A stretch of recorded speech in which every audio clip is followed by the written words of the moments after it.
coaching is about 20% strategy. No coach ever got fired for not knowing strategy. Yeah. Coaches get fired for not being able to connect to the athletes, not being able to be understood by the parents when the parents want to get them fired, right? And so your ability to connect with an athlete is paramount.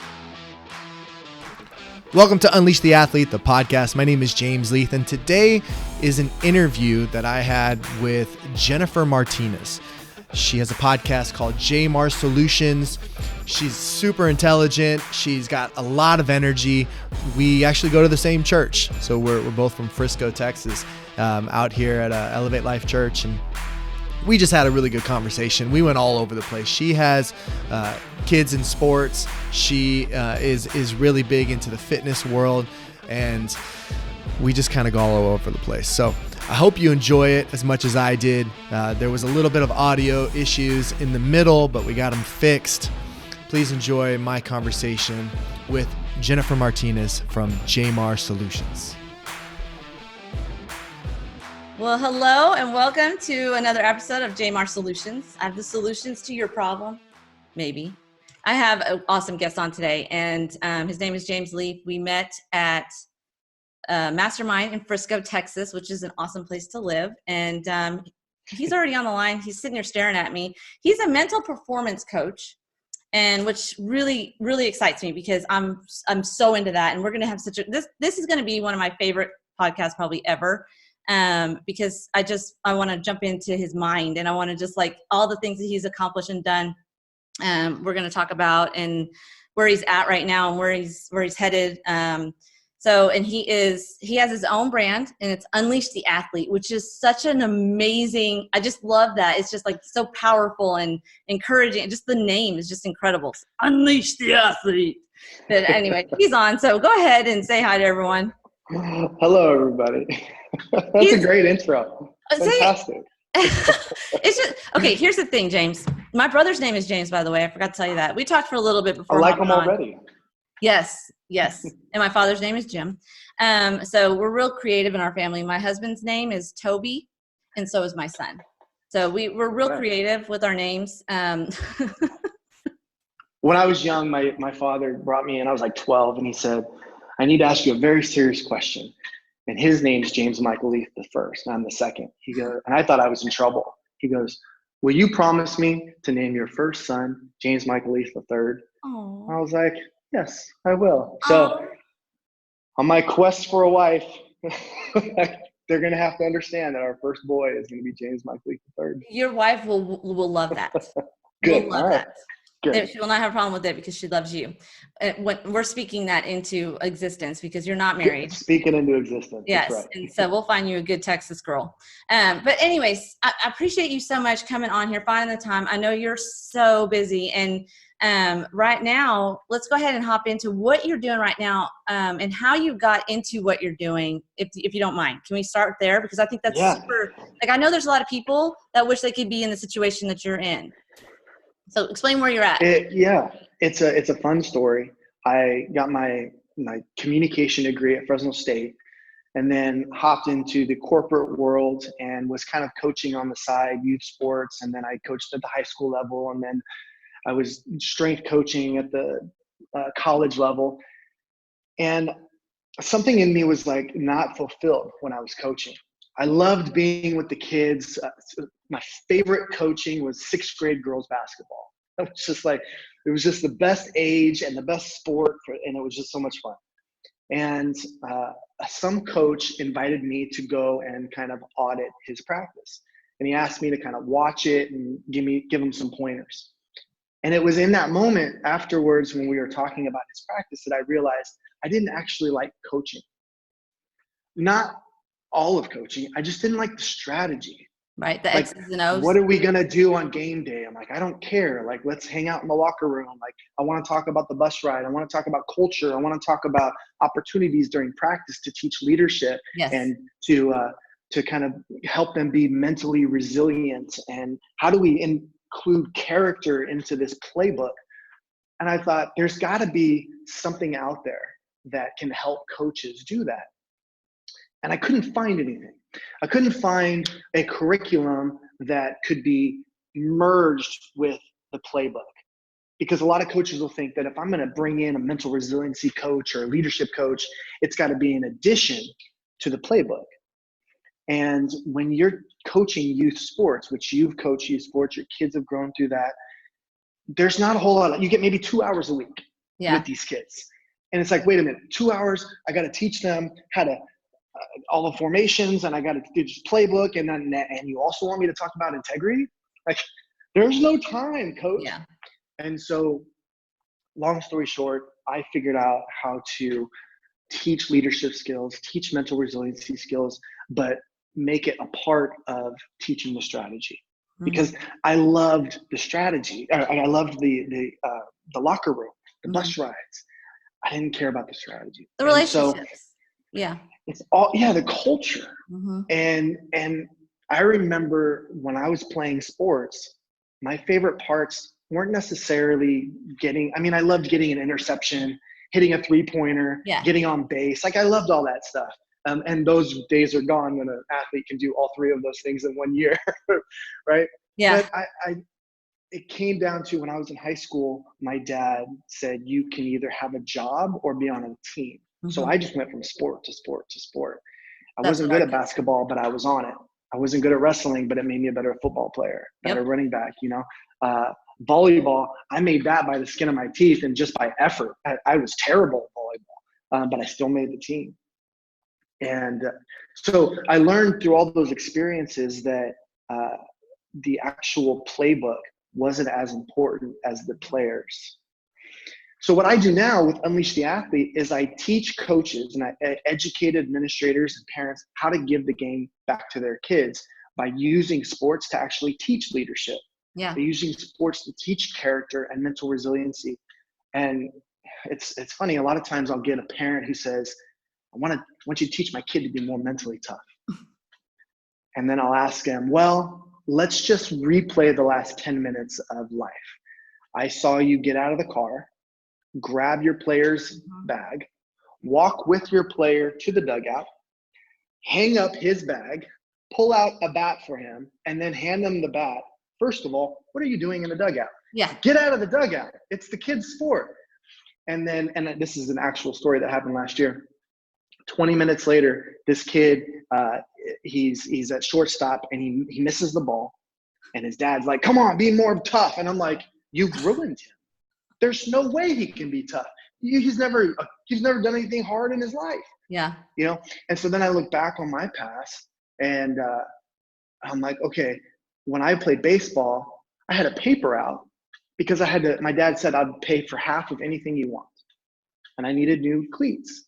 So I needed $30 in order to buy the $60 cleats, the Nikes, instead of the Kenny shoes, knockoffs. I wanted the real ones. And so I had to work for them. But because I worked for those shoes, I never forgot them. I paid for them.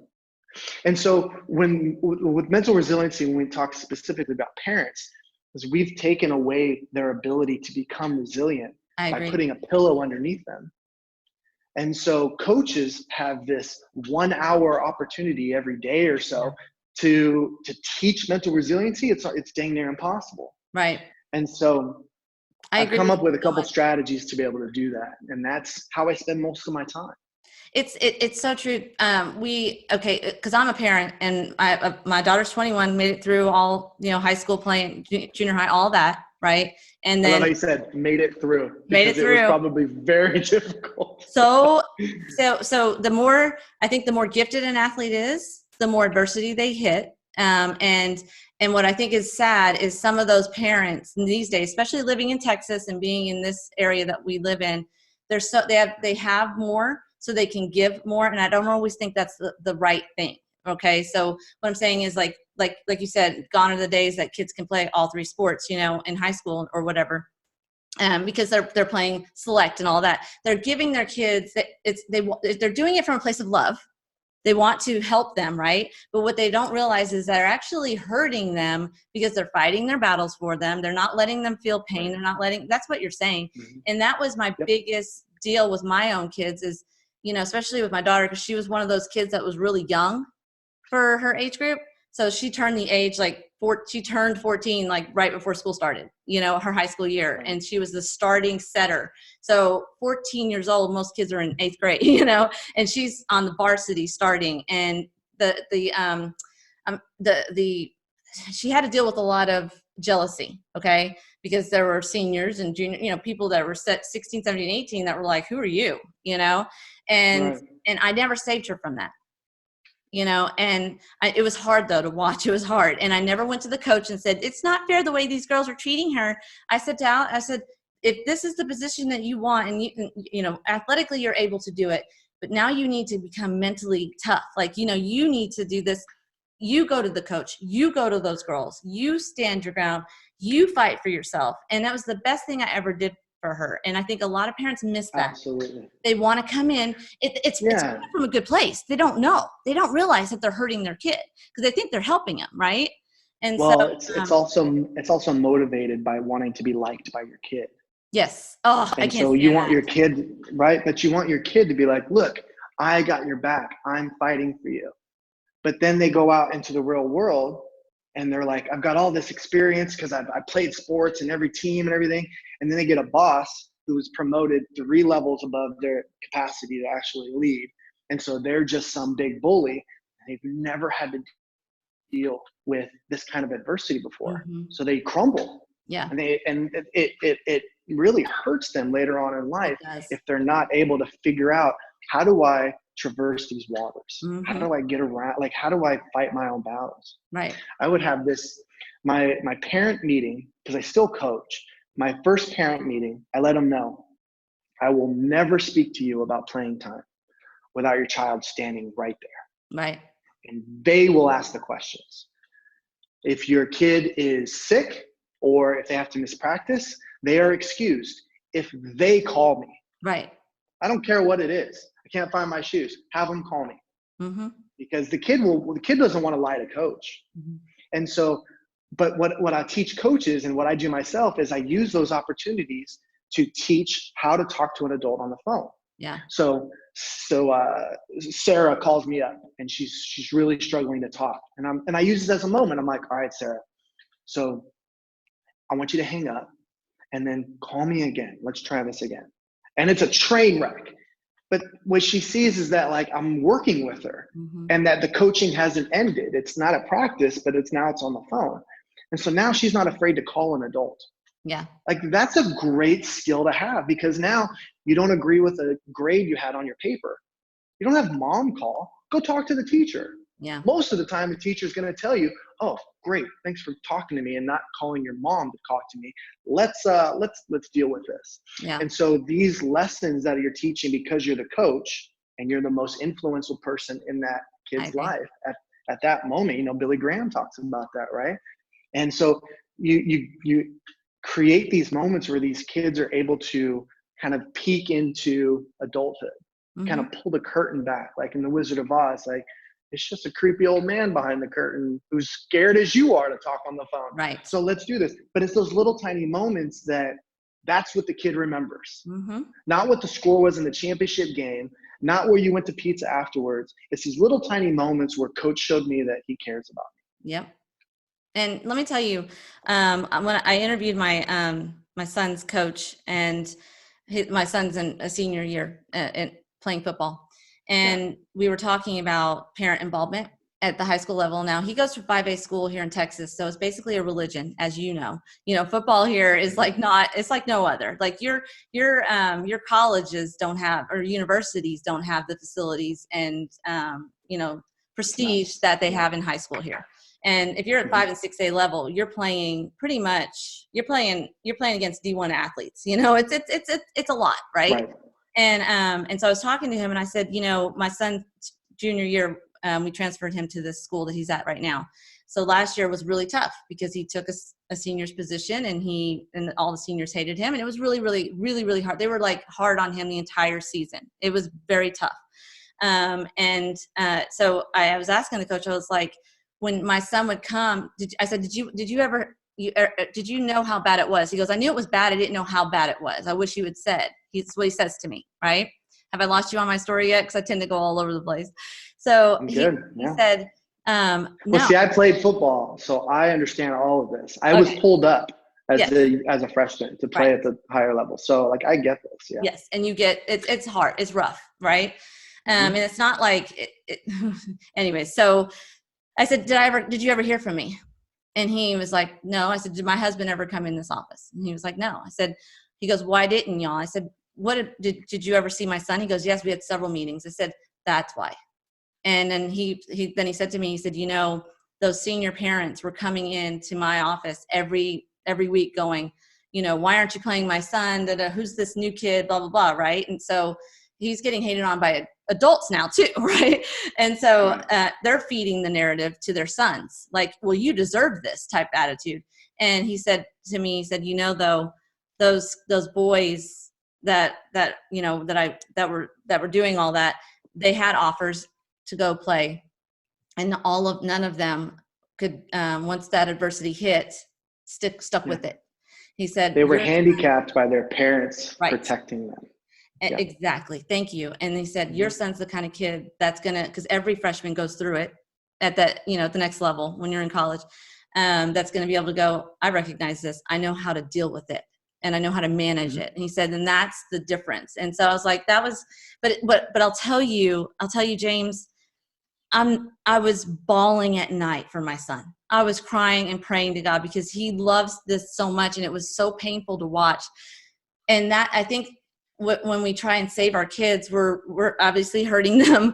There's some situations, I will say there are some situations where you do have to step in where it's abusive and I've been through that one time with my daughter. Okay. Right. So not every situation do you handle this way, but just the majority, you want to try and empower your kid. And that's what you're teaching, right?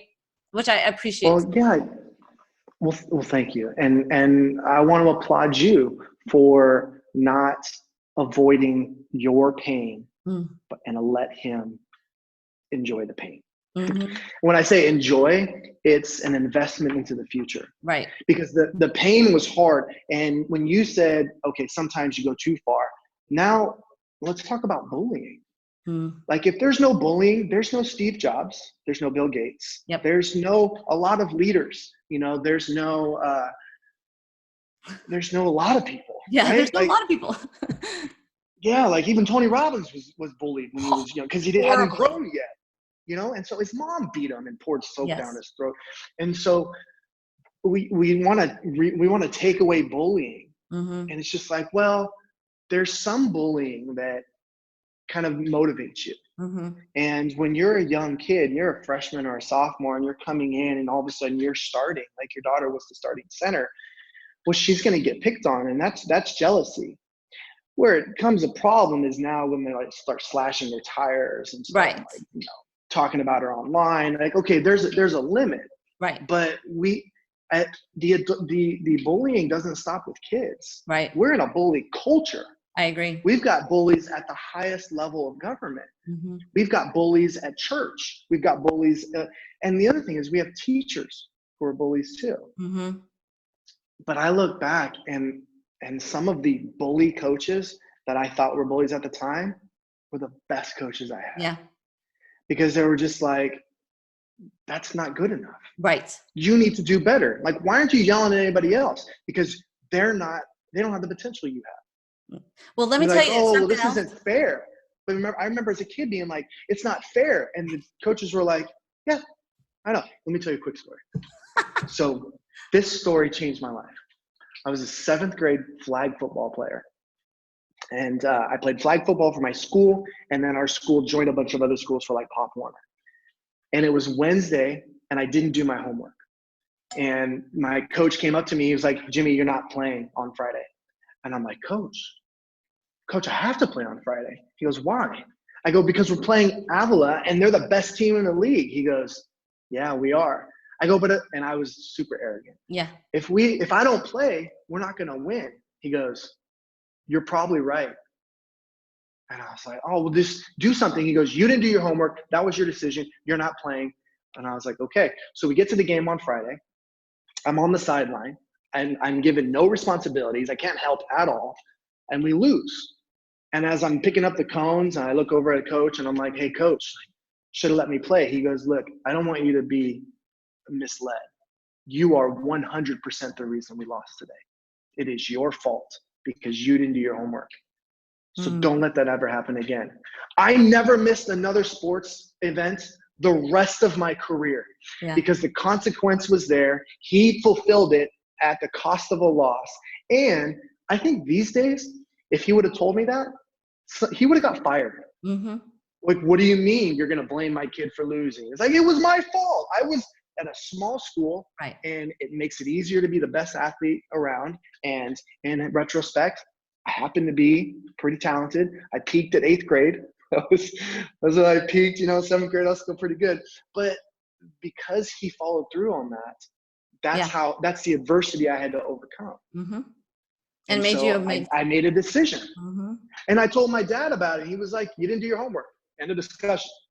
There's no calling Mr. Gabriel and being like, hey, can you make that? I donated $5,000 to your program. None of that stuff. My dad was just like, nope, you didn't do your homework. Give me another course. Yes. Yeah. That was it. It was the end of the discussion. I know. And that's why you're going to be working for the Bills, the Bulls, not the Bills, the Bulls. It starts with a B. It's all the same. No Bills. But no Bills. Yeah, Buffalo, no Buffalo. But I'll be in Chicago. Yeah. I mean, you don't get to the level that you're at without adversity and dealing with it and not running from it. That story is, that's such a great story because that's the reason why we had to transfer our son. He was on a team where we loved this certain coach, and then he left. And the one that replaced him was one of those coaches that's like, I believe in 1st, 2nd, 3rd, 4th, 5th, 6th, 7th, 8th, 9th, 10th chances. And like one of those. And when we were listening to his speech, my husband looked at me and he was like, nope, this is not going to be good. And the season, my son's sophomore season, we did not let him play varsity. And it was very difficult for him because the coaches were calling our house, wanting him to play. And we were like, no, because we knew then, we were like, we're taking, and here with the UIL rules, you don't want to, when you play varsity, it's harder to transfer and all that kind of stuff. So we kept him on JV knowing, because we knew the particular kids that were in this group were so talented that they did whatever they wanted. Do you understand? Well, also he would sit the bench. Yeah. But be on varsity. Well, so you gave him an extra season. Well, maybe he would have earned his way up there, but he has another year to hone his skills. His group was really talented. They all were. Yeah. His sophomore group, that's pretty much who all played the varsity that year. But anyways, we saw what was going on, and they didn't win games. They had all this talent, and they didn't win games because the coach never held accountability. And my husband and I were like, no, this is not healthy. Kids were like throwing punches and telling coaches to F off and still starting the next game. And my husband and I were like, no, because it's not about winning and losing. It's about the character, right? And what are you teaching the boys in the long run? And so that's why we had to leave that environment, because the culture, like you said, was just so unhealthy. But we knew that when we saw that happening, because they didn't hold accountability. I mean, it's insane. What happened with you in 7th grade taught you life lessons that got you to where you're at today. It's so important to teach those things and to hold accountability. Yeah. Well, so there's that also. As a 7th grade flag football coach, he's not held accountable to wins. And a high school football coach often is. Yes. And so as a culture, we love to vilify a coach when they don't do what we want them to do. But we also have to remember that if they get fired, that they may have to move their family to a different city or maybe a different state because they didn't win. Right. And so we have to be very careful, we just have to be very careful not to be like, that coach was just wrong. It was like, well, wait a minute. Maybe the administration was like, look, do whatever you can to win. We got your back. If that's what the administration is, well, they're not holding the coach accountable. And so sometimes you have to go further than from that coach. Right. Other times I worked at a very high profile academy, sports academy, and you can say it, IMG. You worked for IMG. You were their head, you're being what's the humble right now, but you were the head performance coach, right? I was the head of leadership development. That's huge for IMG. Y'all, IMG is like the elite academy for athletes. If you don't know, if you're listening to this and you don't know. So that is huge. Well, thank you. They had the number one football team, high school football team in the country. And some of the coaches were former athletes, but they weren't necessarily good coaches. Right. They were great athletes. They're fun people, but coaching is about 20% strategy. No coach ever got fired for not knowing strategy. Yeah. Coaches get fired for not being able to connect to the athletes, not being able to be understood by the parents when the parents want to get them fired, right? And so your ability to connect with an athlete is paramount. It's when I told you earlier, I like sixth grade girls basketball. So this one story is a girl named Cameron. She's the tallest girl on my team, and she won't shoot. And so third game goes by, and I pull her aside at practice. I go, "Why won't you shoot?" I'm yelling from the bench, "Take a shot." And she's like, "My former coach told me I wasn't allowed to shoot because I missed too much." And I almost was like, "Can you just tell me who that was? I'm gonna go punch him in the throat and just tell me," right? She's like, "He told me not to miss." And I go, "Cameron, listen, not only do I want you to shoot, but I don't care if you miss. Right. I don't care if you miss the backboard, because how are you to get better?" Right. I go, "Besides, you're getting all the rebounds." So she goes, "Are you kidding me? Like, really? I can shoot?" And I go, "I want you to shoot. And in fact, I'm going to tell the team to encourage you to shoot." So now she's held accountable. Now she has to shoot. So we get to that first game, and she gets the rebound, and she stops, and she looks at me, and I was like, "Shoot the ball." She misses the backboard and turns to look at me. I stand up and I go, "Keep doing that." Yeah. She's running to the other side of the court. Well, anyways, she scored 9 points that game. Because when she finally did score, she kind of looks over at me while she's running the other side of the court, and I'm on, and I'm like, "You were bound to make it eventually." And then it changed everything. Her freshman year, she plays varsity. Like it changed the course. But it was in that moment where I could just pull her aside and be like, "We're not talking about strategy. Right. I'm giving you permission. I'm giving you, I'm allowing you, whatever it is you want to say." But it's that ability to be able to get that athlete where they're at. Not just paintbrush the whole team. I'm going to treat everybody the same and I'm going to do this. No, as a great coach gets their master's degree in each athlete and focuses on that. And their player handbook is bigger than their playbook. That they are focusing more on how can I reach this athlete instead of how can I use this athlete in this play. Yep.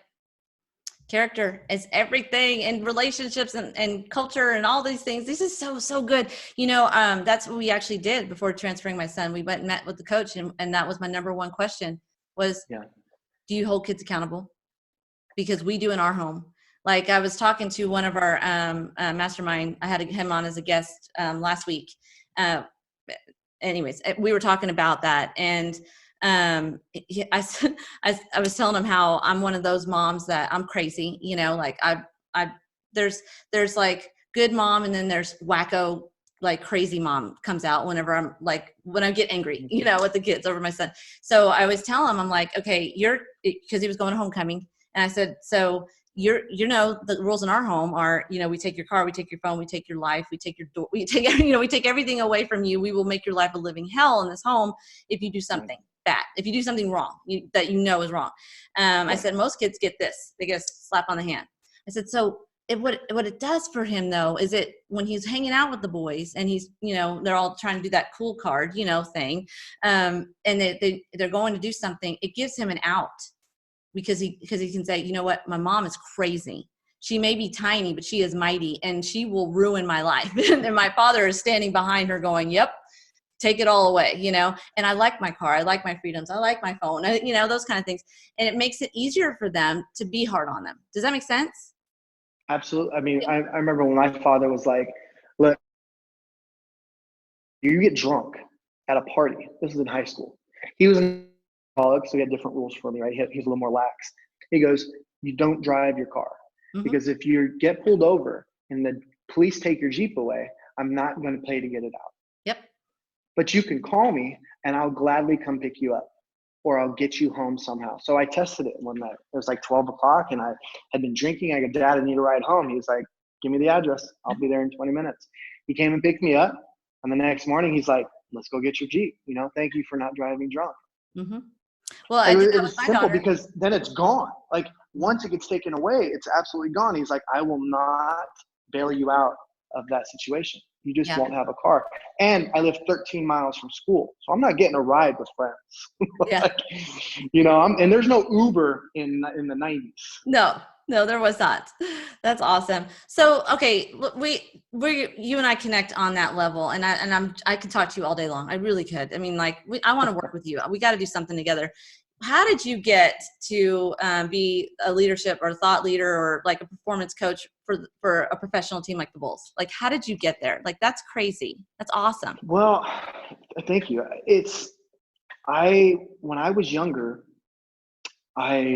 let's start. When I was a sophomore in high school, the MC at the rallies got sick. And we had a rally on Friday. It was Thursday. And he's like, I can't do it. We need someone else to do it. And I just happened to be standing there. And I remember Mrs. Sparza was our leadership person. And she was like, who do you want to do it? And he looked over at me. He was like, I want Jim to do it. He's like, will you do it? And I was like, yeah, terrified. I'm a sophomore. Yeah. I'm going to lead the rally. Like, I'm going to be the guy on the microphone. Like, hi, everybody. But I was just arrogant and just confident enough to be like, yeah, I'm going to do that. And I remember that first time having the microphone and getting ready. And I remember just standing in the middle, just, how like when you speak, sometimes you just take it in. You're just looking around. And it's that. And then as you become a better speaker, you realize that you're actually gaining power from the audience by not starting right away. I don't know how I did that, but I did that day. And I was just like, this is what I'm going to do. Mm-hmm. I'm going to be a speaker. I need to figure out a message. Awesome. And so for the next 3 years, I was the MC. But because I was in so many different sports, I rode the bench a lot. Not in football. Football I excelled, but like in the other sports, I rode the bench. And so I got to learn how the coach reacted and what the coach was saying. And I had good coaches, and I had bad coaches, and male coaches, and female coaches. And then my dream was to walk on at Fresno State and play football. I was so excited. So I walked on, and then I limped off. I got hurt pretty bad. And the cheer team was like, we'll pay your scholarship if you decide to be the mascot. So I became the mascot at Fresno State University. Because I was an athlete, I talked to all the coaches, and I was like, look, can I be in the huddle during basketball, during football? And they were like, and I won't be messing around, but I just want to hear you and see how you talk to your athletes. And all of them were like, absolutely. Just don't get in the way. So here I am in this big goofy dog suit with a whoopee cushion tongue and a tail, and I've got a pot belly, and I've got this like attitude. His name is Time Out. He's a big bulldog. That's awesome. And I'm sitting here and I'm learning how coaches speak. So I'm getting a master's education as an undergraduate because I'm just listening. Yeah. And I was the mascot when Derek Carr was at Fresno State. So he'd like scoot into the end zone and we'd chest bump, and then he'd like walk me. I'd get on all fours. Like we had a lot of fun. Yeah. But once I got out of college and I started coaching, I realized I'm more of a coach's coach. I'm more of a resource. And how do I start doing that? And so it started with that one coach that asked me to come audit his practice and give him advice. I thought I was too young to do it, but he didn't think I was too young or too inexperienced. So I started doing that, and then I got my master's in performance psychology. And that opened up my eyes to this world of study of stuff that I had already learned because of going through all this adversity, like goal setting and vision training and imagery and all this other stuff. And I never knew that there was a body of study. So then when I started diving into those books, I thought, I'm just going to do this the rest of my life. Yeah. This sounds awesome. Well, youth sports doesn't pay very much. No, it does not. And so I had to set my sights higher. But I also knew that in order to get something really good, you have to pay a high price. And so I started doing things for free. I would strength coach out of high school for free. And I was a personal trainer like you for basically all my 20s. And so that paid the bills while I was able to go and take chances. When you talk about IMG Academy, I was a teacher in San Luis Obispo, California. I was a college professor. I was teaching accounting. Was not supposed to be teaching that.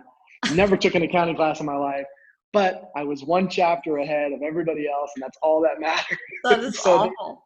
they had no idea, and I had no idea what I was teaching, but I knew it enough to fake it. That's awesome. And plus, they were paying a lot of money, so it made me want to work hard, right? Yeah. Well, in order to get that job, head of leadership development, IMG Academy, one of the biggest sports academies in the world, I had to quit my job and go to a conference at the chance to meet the hiring director. So I did that. I got up and I was here. I'm in Indianapolis right now. And so I came out to Indianapolis. I stayed with my buddy, Will, who I'm staying with right now. And I was like, all right, dude, like I need to meet this Taryn. I need to meet Taryn Morgan. That's what I got to do. So when I got there, I had met her. I met everybody else from IMG. I made a good impression. And at the end of the conference, I had an interview. But the reason I had an interview is because I started writing a blog 3 years prior.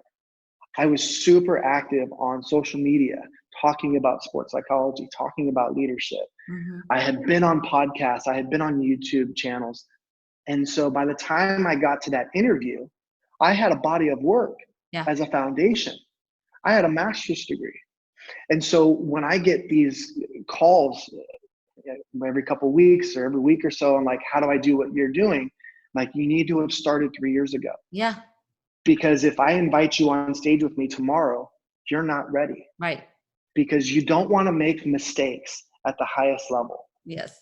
When you start playing basketball, you don't want to be called by Jim Boylan and be like, come play with me tomorrow night in the NBA.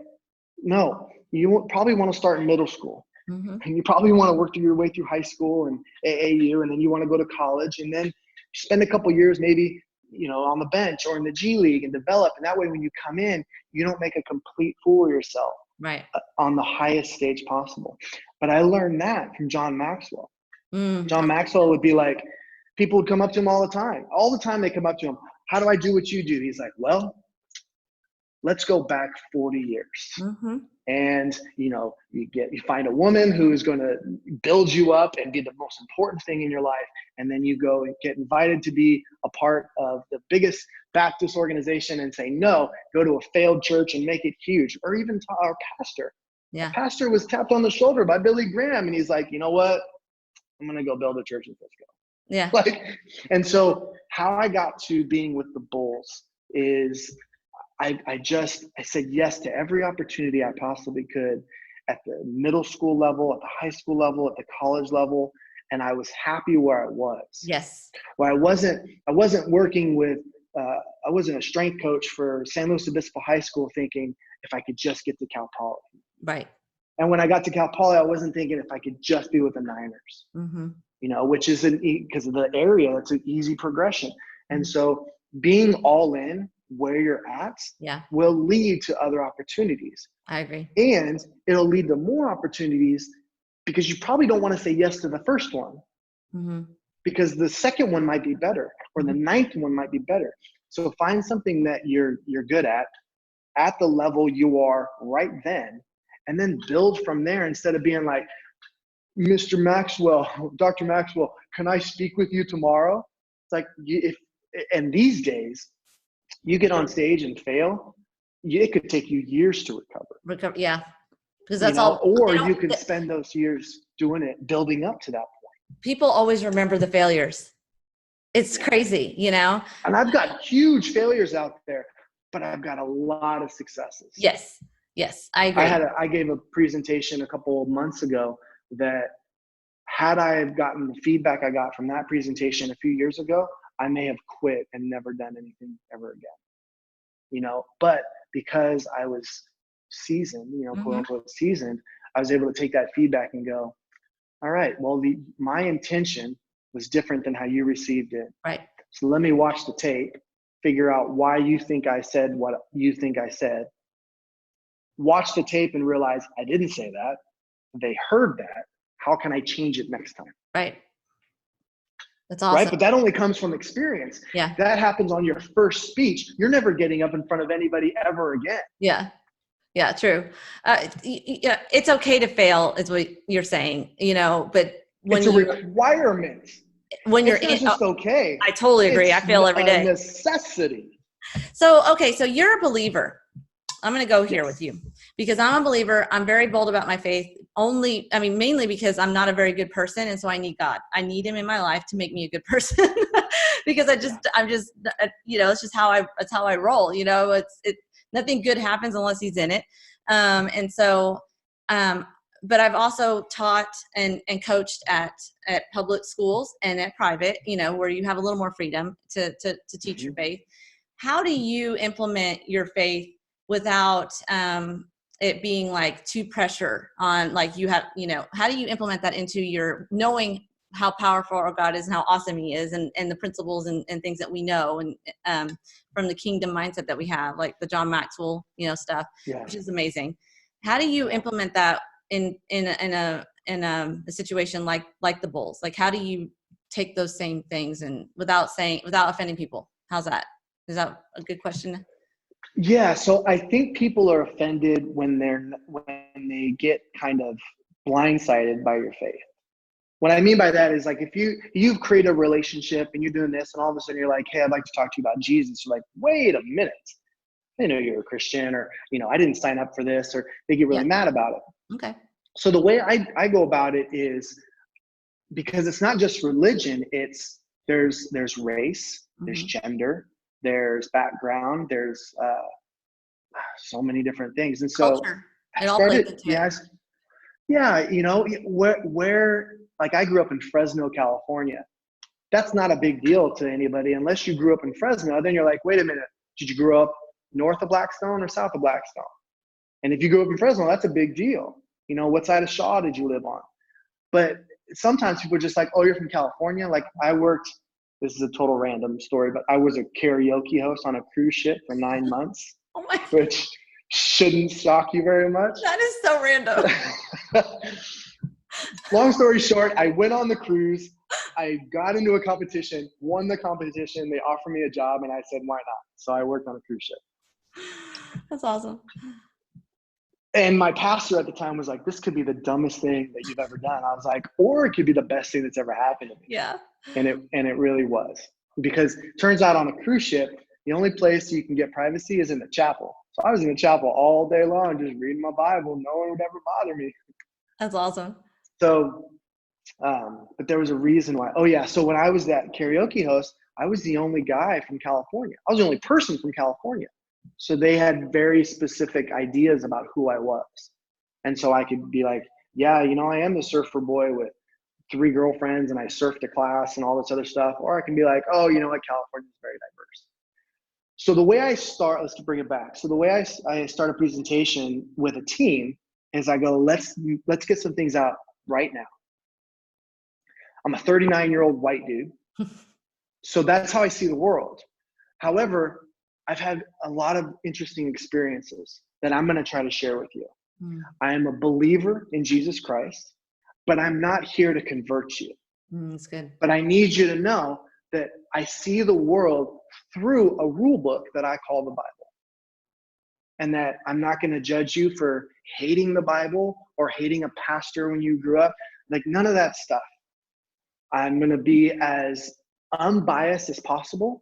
But again, I've lived this world as a white dude. California, with a liberal education and a public education from America. So don't ask me geography questions, because I don't know. I was born in America. They don't teach us anything about that, And so that's how I usually would start with a team. I go, so that's just where I'm at. Now, I constantly read and try to meet with people in order to expand my horizons. I spend time in Switzerland, I spend time in Poland, I spend time in South America or South Africa, Mexico, and those situations will they change you. And so I won't judge you for being who you are if you don't judge me for being who I am. Because I have political beliefs, I have spiritual beliefs, I have beliefs about people and my own stereotype beliefs, but I'm always growing. And so if I offend you, which I promise I will. Oh, yeah. I promise I will. Please come and talk to me. Mm-hmm. And the best way to do that is in private so that we can have a real honest discussion without either one of us losing faith. Yes. And so I have to say that because at the professional sports, when you go into a professional sports environment and you're playing and you're in basketball environment, I don't look like your typical basketball player. And so there's an automatic barrier there. Mm-hmm. When I was at IMG Academy, our football team was very heavily skewed towards a certain type of person, certain type of player that I didn't look like. Right. And so I had to figure out a way to get them to know that they can trust me before I could teach them anything. Yeah. And that always comes with vulnerability. Yeah. As a coach, as a speaker, the more vulnerable you can be, the more open book you can be and be like, look, I'm not here. And I've never asked a professional athlete for their autograph. Yeah. That automatically puts you into the fan. Uh-huh. Like, I don't want a selfie with you. Yeah. I don't want a testimonial from you. Nobody will know that you work with me. I work with a lot of Olympians. Nobody knows. Right.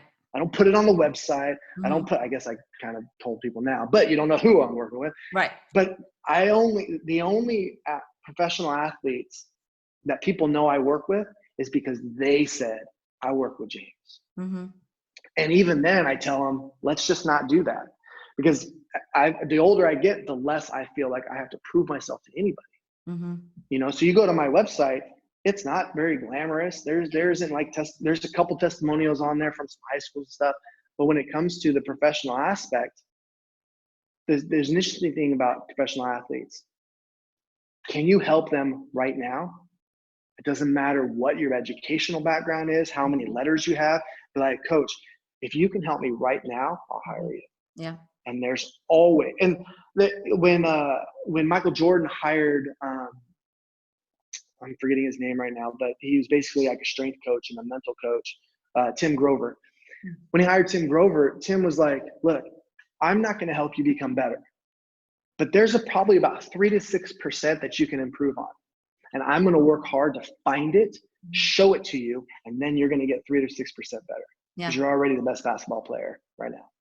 And that was pretty much how he won over Michael Jordan. And Michael Jordan paid him for years to not coach anybody else. And then finally, Awesome. he let him open to other people. And so my whole game plan when I'm working with athletes or business professionals or professional speakers is, let's find the little tiny areas that you can improve. Because I'm not going to make you that much better. Mm-hmm. But at the professional level, everybody is great. Yes. The best football team in the NFL and the worst football team have about the same amount of talent. It's not an issue of talent. It's an issue of the intangibles of like the leadership, the character of the team, the ability to work together. Do they love each other? Maybe that word love is just, it's so scary to a lot of teams, but it's not scary to Pete Carroll and the Seattle Seahawks are doing just fine. It's not scary to Steve Kerr and the Warriors are doing just fine. And so you have these coaches that have embraced the word love. Yeah. And they've embraced teamwork and they've embraced the bench, making sure that they have a spot in it and embrace them as individuals. Mm-hmm. And it works out great. I think people think love and they think weakness for some reason, or like soft and just like it, like you have to be tough and you have to be, you know, to me, love is tough because it's telling you what you don't want to hear. It's telling you what you need to hear, you know, when you're as a mom, you know, that's what I do all the time with my kids. I'm like, I'm not here to be your friend. I'm here to tell you what is going to benefit you, you know, and that's not always fun and gooey but it's love. When you have a good relationship with somebody, when you find your wife, your spouse, love is not just about, you know, the, you know, kissies and huggies and, you know, all the, you know, ooey gooey, you know, romantic stuff, I guess is what people associate with. It's love is sacrifice, you know, and those are things that people forget. And that's why these teams that have embraced that are doing so well, because they're not trying to be politically correct. They're trying to be real, authentic, and say, look, this is the thing, this is the deal.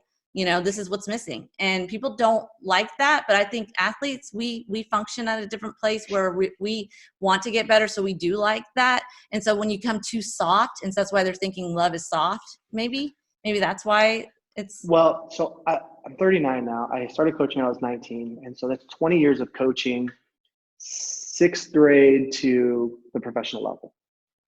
And those 6th graders, when I first started coaching, are adults. And then I continue to coach 6th graders and 8th graders and sophomores. There's one thing I've noticed that's a constant that I've never seen it be untrue. One thing, when parents want to be their child's friend, they have a very difficult adult relationship with their children. I agree. I've never seen that wrong. So when I hear, and it's usually the mothers, they're like, oh, my kid's my best friend. I'm like, oh, enjoy it now.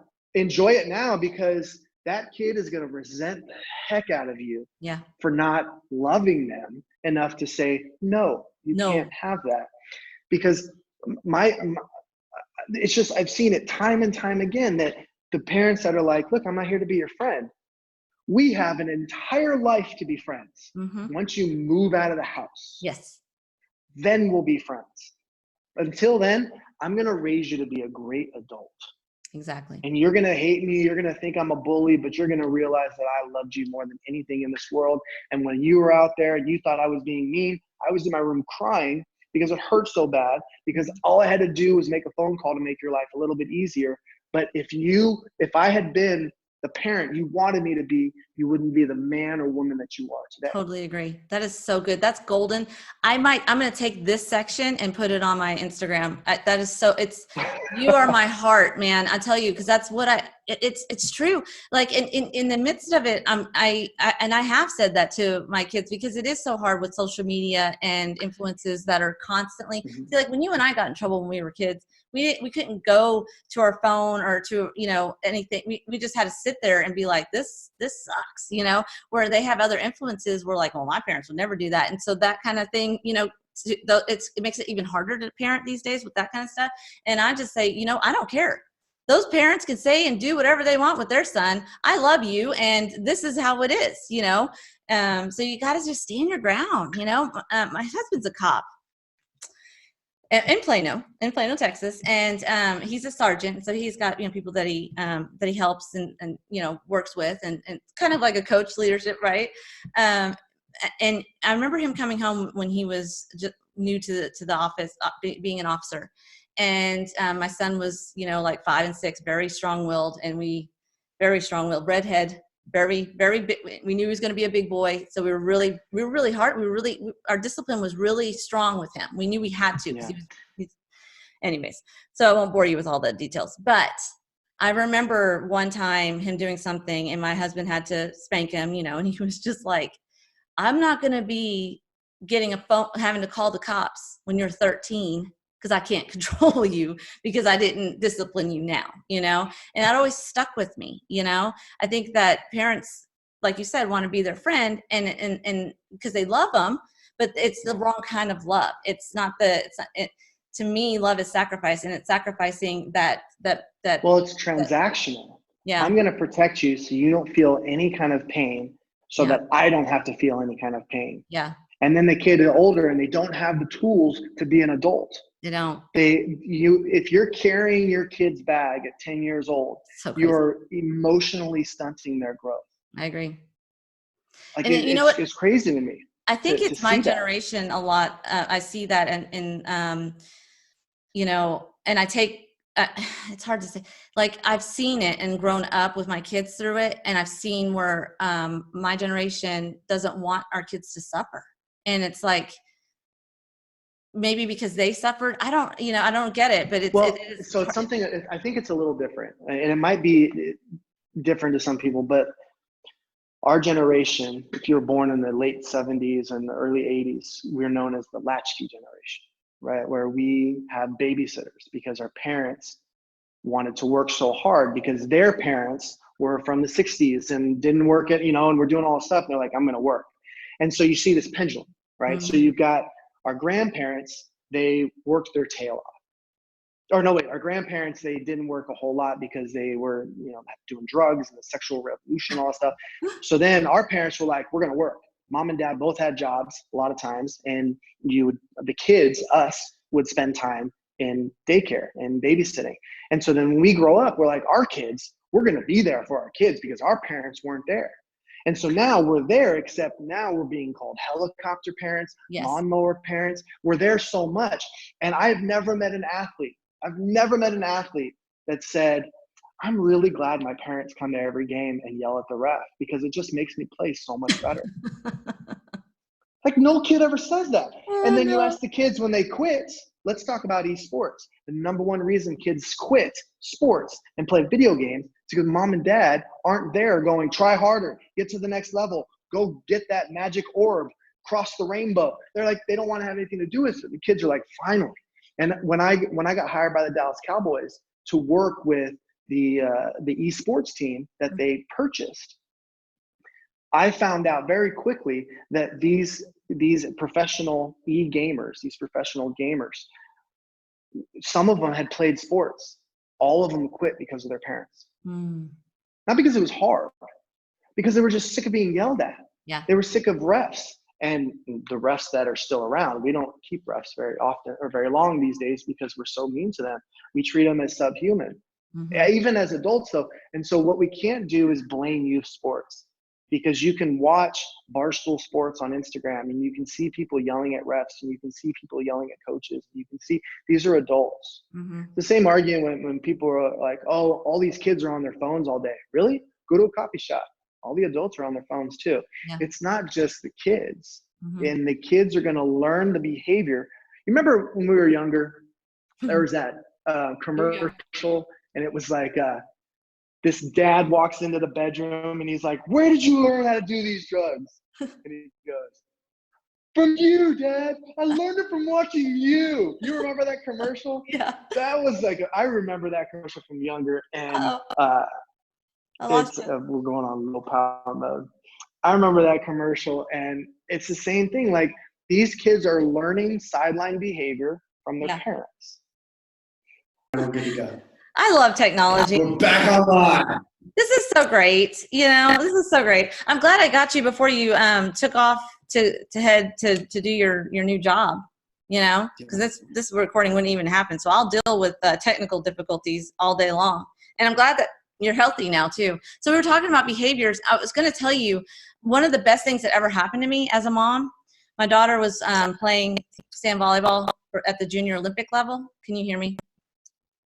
Is it working? Okay, just making sure. We had to switch how we were recording, guys. So hopefully this is working. Just let me know if it stops, okay?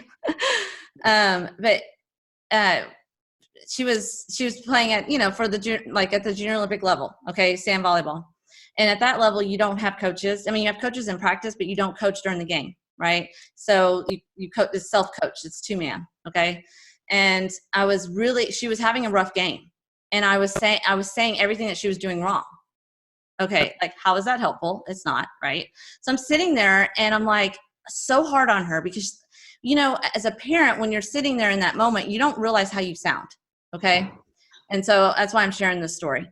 I was in my head, I'm thinking I'm helping her, right? I'm not thinking I'm a worst parent in the whole world and I'm not helping her at all, right? And so I'm sitting there, and so a parent comes over to me who is a friend of ours, and their daughter played with my daughter, and said, she already knows that she's not playing at her best right now, and you're just pointing out everything she's doing wrong. And I was like, so grateful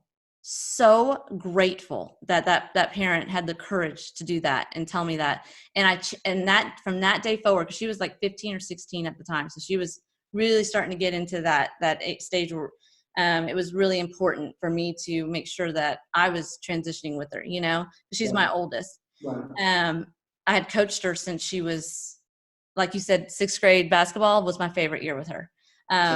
Since 4th grade, she started in sports at 4th grade, and that's when we realized she was talented.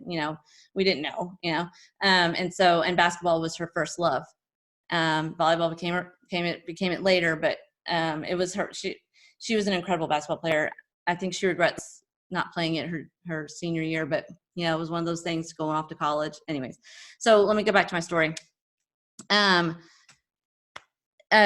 So in that moment, I'm sitting there telling her everything. As an athlete under that pressure anyways, right?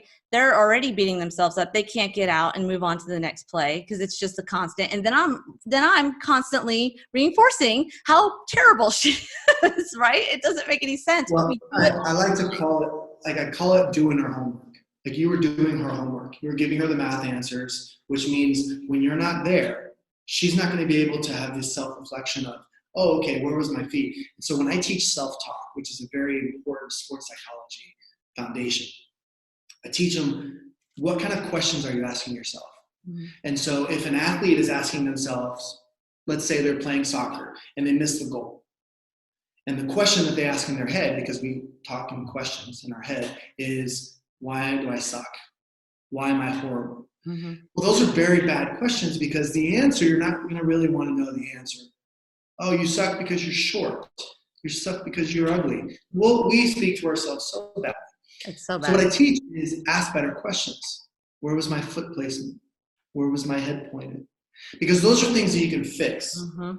So if we could go back to that situation where you were giving her positive advice and she was receiving it as womp, womp, womp, or you're not good enough, play better, you're not good enough. That's what she hears. Oh yeah. When parents coach from the sideline, all they hear is you're not playing good enough for me. Yeah, you suck. I paid money to be entertained. You're not entertaining me. Yep. So we're going to have a talking to on the way home. Yep. Which the worst part of youth sports is the car ride home. It is. The parent that wants to talk to their kid. Mm-hmm. Shut your mouth and let the kid sulk because they know they played bad. Mm-hmm. Or go to ice cream. Who cares? Let's go have some fun. But you ask them, you tell them, okay, let's replace those. Why am I suck? Why am I ugly? Let's replace those with, where was my foot placement? Mm-hmm. Was it a good pass? Was it a pass that I could have done something with? Do you have these better questions where they're objective? You're like, oh, your foot was in the wrong spot, or your hip was placed wrong, or you hit the ball on the net. Okay, so now you're hitting the ball, like some volleyball, you're hitting the ball too top heavy. Maybe you need to get underneath a little bit more, or your hand wasn't. Like your leg, yeah. Right? You're leaning over, or, I got a penalty. Okay, well, you broke the rules. Like, let's not blame the ref for calling a holding call. Let's talk about you being unable to handle this guy. Right. Which is, sometimes someone's just better than you. We live in a society where it's like you can't just be beat by somebody. Yeah. If I'm playing basketball against Shaquille O'Neal, my head comes to his waist. You're going to get beat. So I'm going to get beat. And so if someone's like, I can't believe you lost to Shaquille O'Neal. I'm like, really? Have you seen him? And you have all these parents who have these unrealistic expectations. Now, when I went to IMG Academy and I saw these high school football players, and a lot of them aren't going to make it in college for 4 years, and most of them won't play in the NFL. And you're going to tell me that your kid is going to play in the NFL? They can't, and they're playing freshmen on the freshman team. They're not even getting pulled up right now. Like, let's have some realistic expectations. Yeah. Maybe your kid is playing sport because they just want to play the sport. Right. Why are we always looking forward to the college education? Yep. Which is always, the math never works out. Let's take soccer, for example. There's 11 spots on the college sport team. Most of them aren't on scholarship because soccer isn't valued as a sport as much as other sports are. I've heard that a lot. And when a kid gets to college, there might not be any scholarships left. So the tens of thousands of dollars and the entire childhood that you wasted in order to get a college education, your kid gets there and goes, I don't want to play soccer anymore. Yep. I want to know what it's like to wake up on a Saturday morning and not have to go somewhere. Mm-hmm. I'm not going to play sports anymore. You know how many kids at IMG don't go on and play sports in college? Oh, tons because of that. Or the Little League stuff. The Little League stuff that you see on TV. The one that the World Series, like Little League ones, I'm probably saying the wrong terminology. Hardly any of those kids. No, I'll get you. Yeah, hardly any of those kids go to the next level. Why do you think that is? But I'll tell you, the reason why I told you the story is because it was the best thing that happened to me because it made me a better coach. It made me, because I was like, I was able to see myself for what I was. And sometimes we don't see it. That's why I wanted to have you on. Someone who's listening to this might go, oh my gosh, I'm doing that. I didn't even know. I didn't even know I was doing it. Like when my daughter was in middle school and she was the point guard of the basketball team, it's 7th grade. And my husband would come in there and start coaching her from the sidelines because we coached her all the way up, right? And she would shut down. She would literally shut down. So I had to have a conversation with my husband. I was like, listen, I'm not going to let you come to the games. You're going to get in the hallway. You're shutting her down. But that's the thing is that, and that's why I'm so passionate about talking about this topic, because it's not coming from a bad place. My husband's not coming in there going, I just want to be mean to my kid today. But that's like what you said, their self-talk when they're in that moment it makes it worse, Yeah, they're messing up. They're a kid and they're going to mess up and they're going to correct it. And so we always had we had some friends of ours that would come to every game, and we were hard on our kids in every area, not just sports. Okay. We just expected a lot. And I don't think that's a bad thing. And so they would always joke. They would, like, if something happened, it was always our kid's fault. Like it could be the other team traveled with the ball or something. That was Alex's fault. That was my oldest daughter, so he would always say that just to keep levity, in the group. But it's true. It's like we just need to be more aware of how it's coming across. If I could go back. Do what? No kid makes a mistake on purpose. Yeah, I know. Like, and that's what I'm saying though. To the net, it's like, why'd you do that? Like, I didn't try it. I know the point is to get it over there, and I hit it into the net. Like, I don't know that we have these expectations for our kids to be so perfect. Mm-hmm. We forget that we messed up a ton. Oh, a ton. Like, I had a lot of air balls playing basketball. I was a terrible basketball player. Sometimes I made it. And I wasn't trying to miss, like, hey, watch me miss the backboard. Like, I wasn't trying to do that. But, and also my dad wasn't there being like, wow, you missed a lot of shots today. You want to talk about that? Yeah. Like, no, I don't. Because my friends are going to make fun of me tomorrow at school. I don't need you to say anything about it. Mm-hmm. Yeah. Well, I think there, and then there's a healthy balance, though. I will say, James, there's a healthy balance between rah siskumba all the time and pointing out all the negatives. So what is your best advice? Because, you got it seems like these days that's the extreme. You've got parents over here that are like so hard on their kid that their kid's going to hate everything about the sport in a year or two. And because I've trained those kids, I've had parents come to me, especially in this area. They're like, they'll pay me so much money to, like, I had this one client that paid me so much money to get their kid better. Right. And every time I was with that kid, it wasn't about jumping higher, faster, moving, any of this physical stuff, right? It was all about the mental, and me trying to help coach them how to talk to their parent, like, because they didn't even want to be there. You know what I'm saying? And so, you ever see Caesar Milan? Yes. The dog whisperer? Yes. He's not talking. There's nothing wrong with the dog. I know. The dog owner. Yeah. And so, yes. And so it was nothing wrong with the kid. It's the owner of the kid.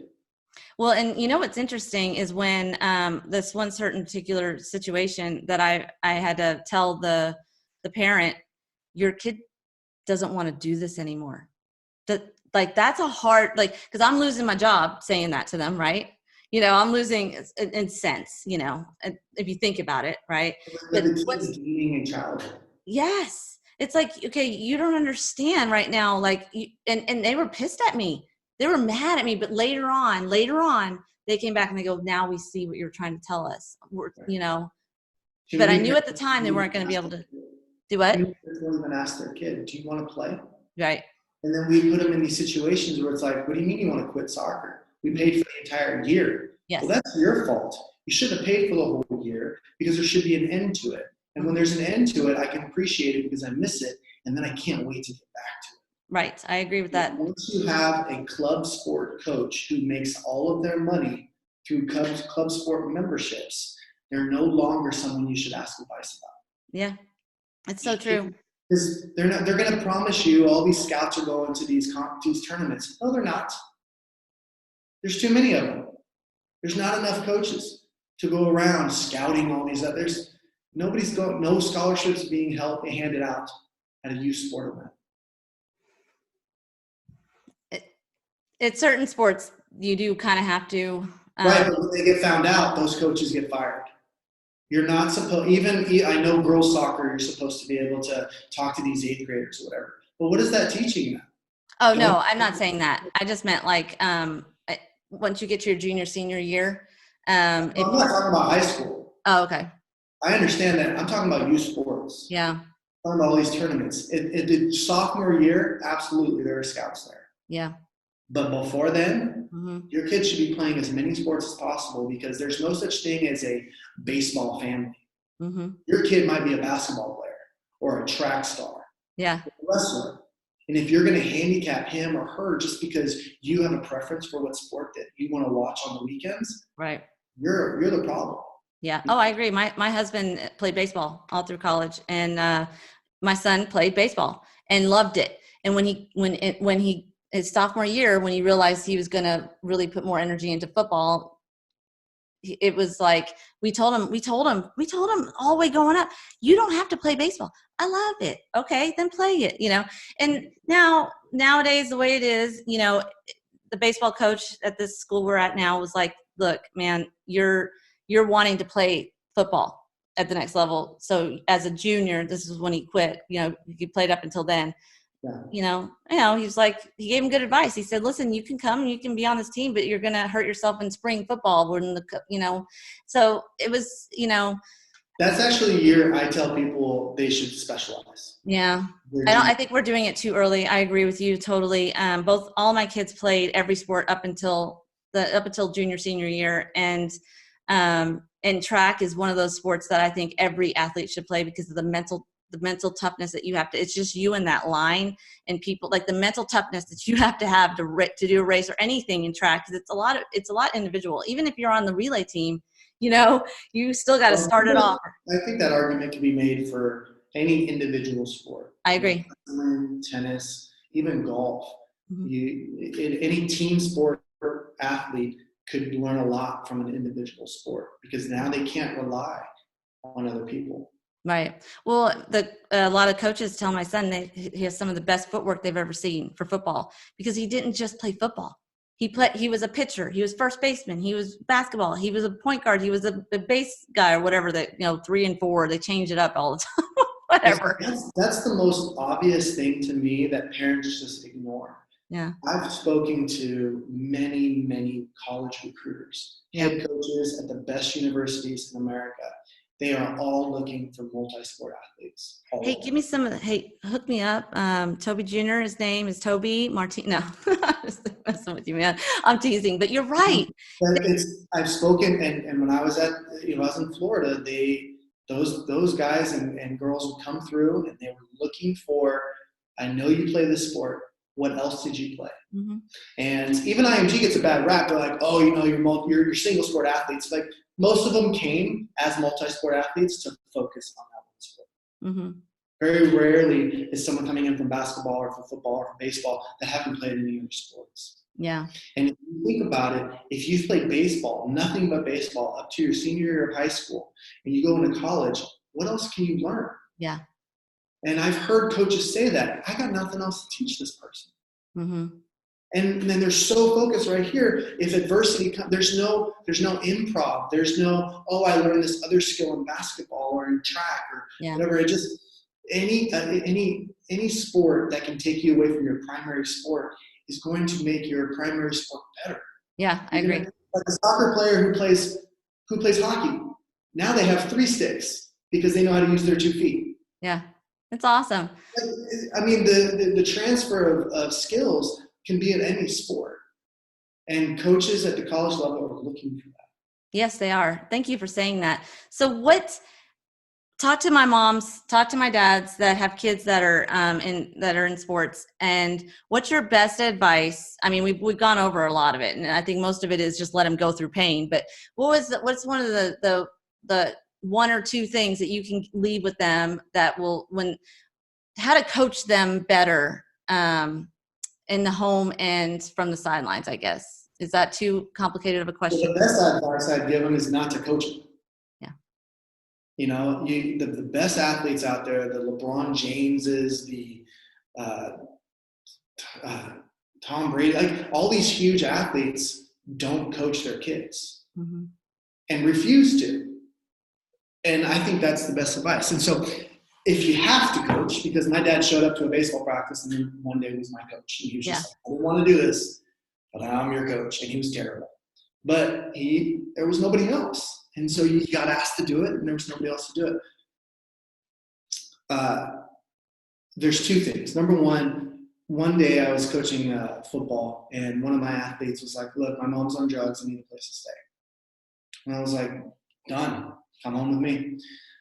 So he was able to come home with me, stay with me for a while. And very quickly I realized that at home I was still coach. And so I needed to address that. And so when we got to practice that day, I said, hey, is there anything else that you want to tell Mr. Leaf? Because Coach Leaf is about to show up. And he was like, what? And I go, when I put my hat on, I'm your coach.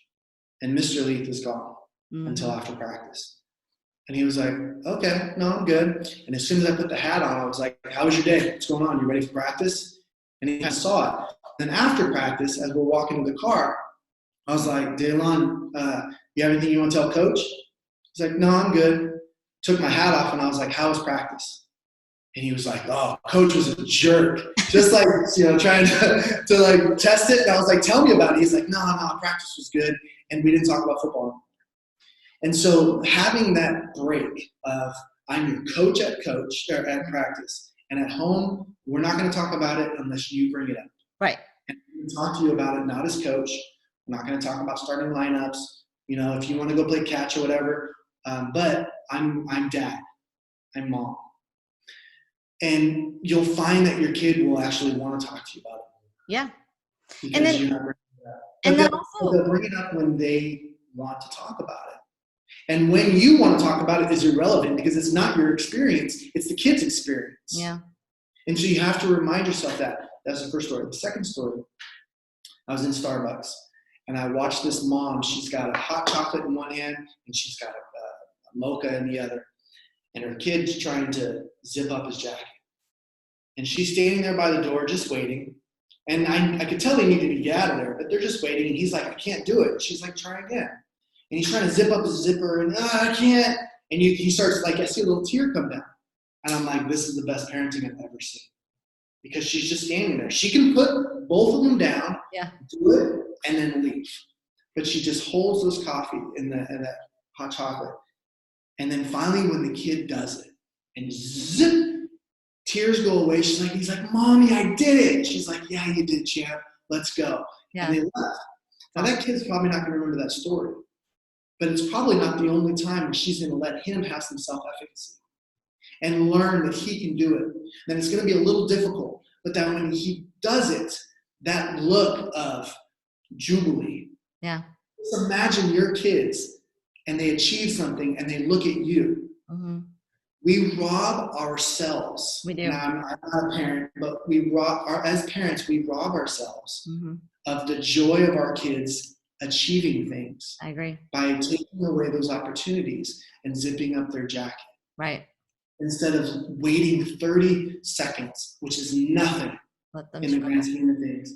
But we get so caught up in like, oh, I've got to check my fantasy scores, so we got to get to the car, and I got to do this, and I got to do that. It's like, just hold up. Let them struggle. Let them struggle. Let them have a bad game. Let them have a bad season. When my dad coached baseball, we went defeated. We didn't win a game all season. You probably learned the most that season. Next year he goes, do you want me to coach again? And he had the brains to ask me that and the courage because I said, no, you're terrible. I don't want you to coach again, but I want you to come to my games. Yeah. And he'd come to my games and I'd hear him from the sideline. Yeah, Jimmy! That's all I would hear. He never coached me. Yeah. He never gave me advice. I didn't need it because I had coaches. Right. And even when my coaches were terrible, which I had my share, my dad was just like, do you want to talk about it or no? I'm like, no. Okay. Let's Yeah. go get us whatever. Well, it I'll was. tell you one thing though that we have done, and I think it does help, is not to jump on the bandwagon. When I mean by that is like when kids come home frustrated, and they want to just bash a coach, they know, my kids know, because we've taught them from very young, you don't get to do that. Okay, so they get to vent, they get to say all those things, but I'm not going to sit there. And what I think a lot of parents do is they say, yeah, right, he is a jerk. Yeah, right, he is, like, who does he think he is? Like, that's what parents do because they want to, they want to go along with their kid. But we always go, well, why do you think they were doing that? Do they just want to be a jerk? I mean, really? Or are they trying to make you better? And so like things like that, I do think helps in the home to support. These kids are with these coaches more than they're in the classroom sometimes, right? But it's also a problem-solving situation, which we rob our kids of problem-solving and then wonder why they can't come up with it on their own later. So in that situation, you can be like, your coach is a jerk. All right, I'll accept that, but what does he or she do good? Let's do a 1-for-1. Mm-hmm. You get one diss and then give me something good. Because if he's all bad or she's all terrible, well, then she can't coach anymore. Mm-hmm. But that's not the case because she's been usually there not 25 years. So my encouragement is to do a 1-for-1. But what's also beautiful about that is it creates an opportunity for you to grow in your relationship with your child. I agree. Because now you're having a conversation. And it's not just a diss session. Yeah. Let's just all he's terrible. Well, how does it help? Like, well, how are you helping your kid? You're not. You're making it worse. You're making it worse for them because then they come in with that. You're showing them it's okay. Yeah. Because that behavior will be now, let's talk about the terrible teacher. Yep. Let's talk about the terrible boss. Mm-hmm. Let's talk about the terrible CEO. Yep. And then you just focus on all this negativity. And that's why nowadays gratitude is such a big deal and everybody's jumping on the gratitude bandwagon because they haven't been taught to appreciate the good things that are happening around them. Yeah, and so everyone's a victim. You focus on the negative, it's like watering the plant. Yeah. You're watering the negativity tree, and of course it's going to grow with negativity. Right. Or you can go and let's search for the positive. Yeah. You don't have to be crazy and be like everything's great and there's no weeds and there's flowers everywhere. No, sometimes things suck. It does. But there's some good in that terribleness. It's like, what are we going to learn from this? My sophomore year was the hardest year ever for him, right? And I told him, every day he was like, I'm going to quit. And I said, you'll make that decision when you're not emotional, So, I mean, but he had to grow. He needed that to grow because now as a senior, he's playing both sides of the ball and things are really, really good. And so literally last night, he came in on cloud 9. And because the coaches are finally letting him play defense. He's always been wanting to play defense, but he sacrificed because the coach was like, I need you on offense. I need you to play left tackle. And then last year and then this year is center. He was like, I just want to play defense because he's really good at defense, but they really needed that on the line. And so he was like, okay, finally, after the last game, he was let him play defense. And then in last night's practice, he was telling him, he came home on cloud 9. He's like, they're going to give me even more reps and more reps, and on defense. And I said, why do you think that is, son?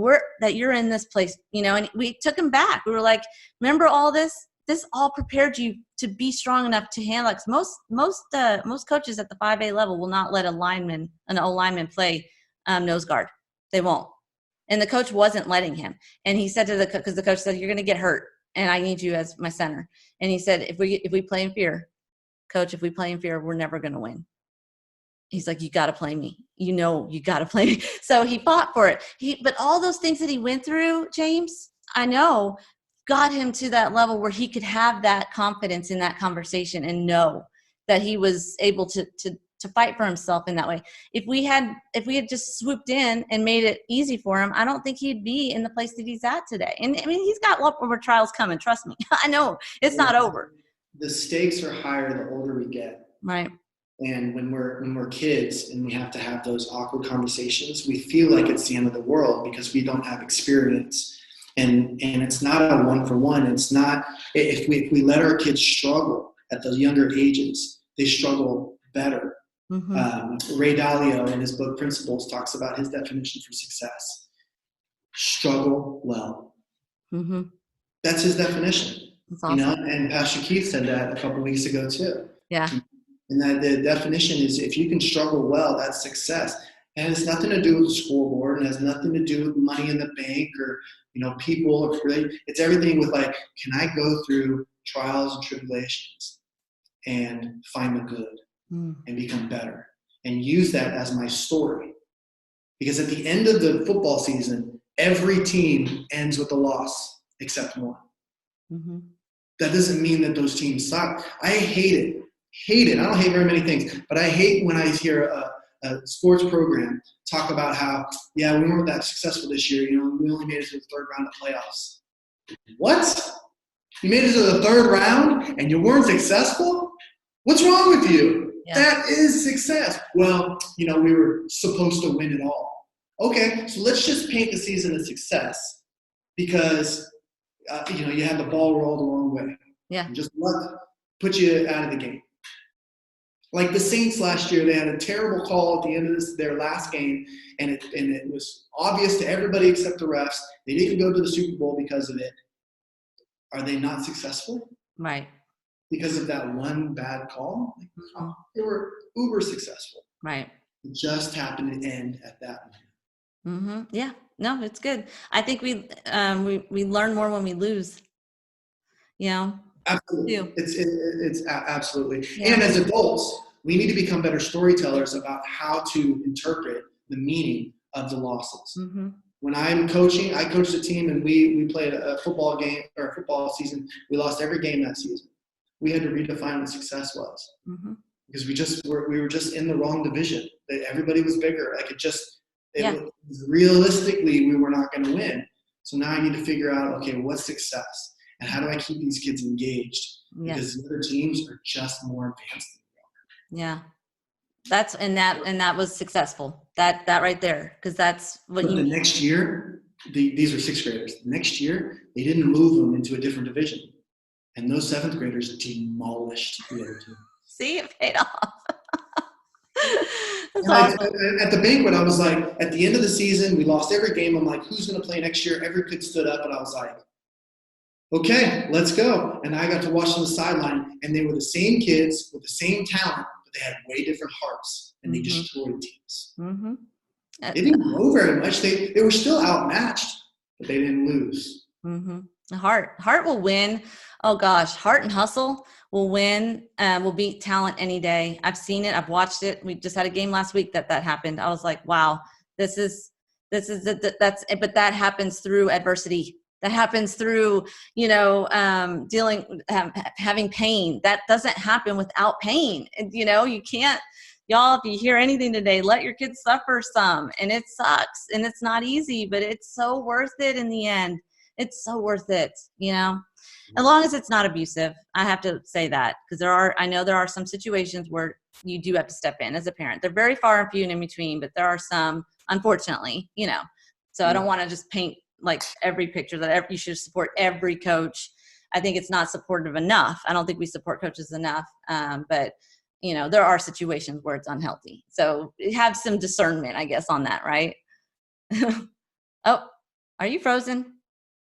That must be a reason why we need to end I can't even hear you.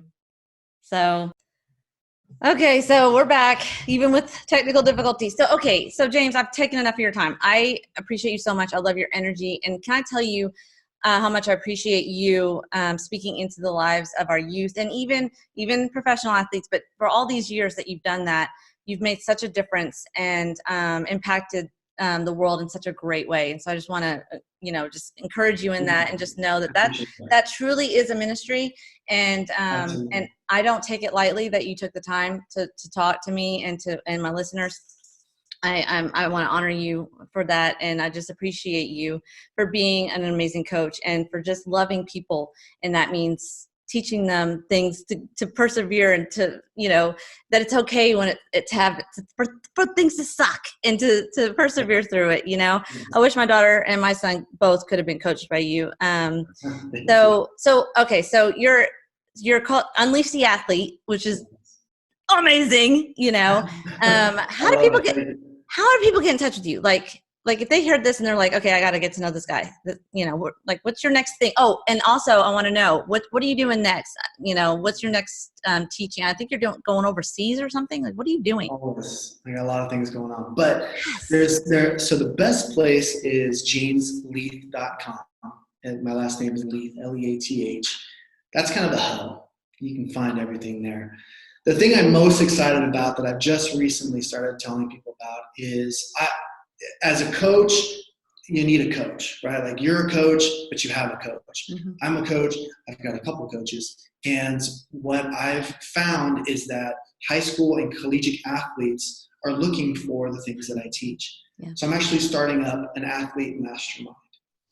And I'm really excited about it. I just started talking about it a couple of days ago, but I've been planning it for about 6 months. How it goes is I do a live teaching for 2 hours on the first Sunday of every month. And then I do office hours during the second week of the month, where kids, athletes can come in and they can ask questions amongst their peers. Wow. And it's very private. And it's super cheap. We haven't landed on a number yet, but it's going to be less than $50 a month. And they get their own mental coach, which is me, and I'm very accessible.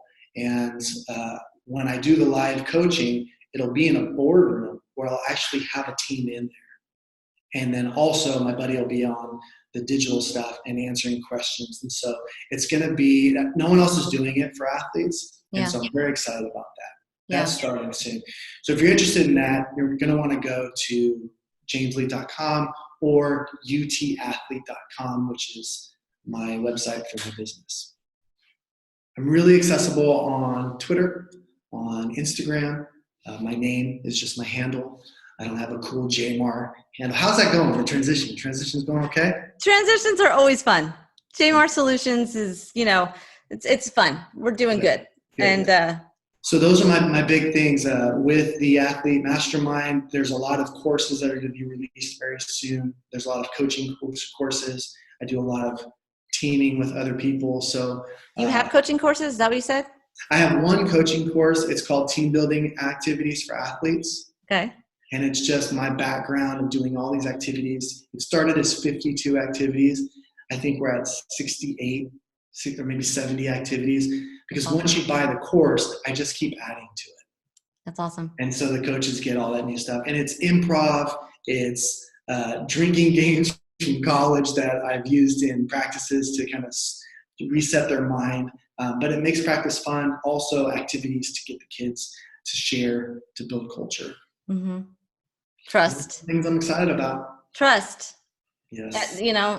That's what I tell people all the time when they say they want to get involved in like becoming a trainer or coaching people or whatever. And you've got to have trust, Yeah. You got to build that culture. And then the Athlete Mastermind, there's also going to be an addition to it where coaches can participate. That's awesome. They can get all the lessons that I'm teaching and then go teach their athletes. And that's so awesome. I feel like I've been called to empower and educate and encourage coaches to go out there and be the best version of themselves they can, because these kids are going to grow up to want to be like their coach. Yeah. I'm the person I am because of coaches. Yeah, I totally agree. It's very impactful. So that's good. I mean, I can pass that on. I have a lot of coaches that I work with, and so that can use that. Great. Because they know because they're coaches. They know how important it is to. Well, what they don't have is the time to go out and do the research, to go out and find where are the time-tested activities, what are the time-tested lessons.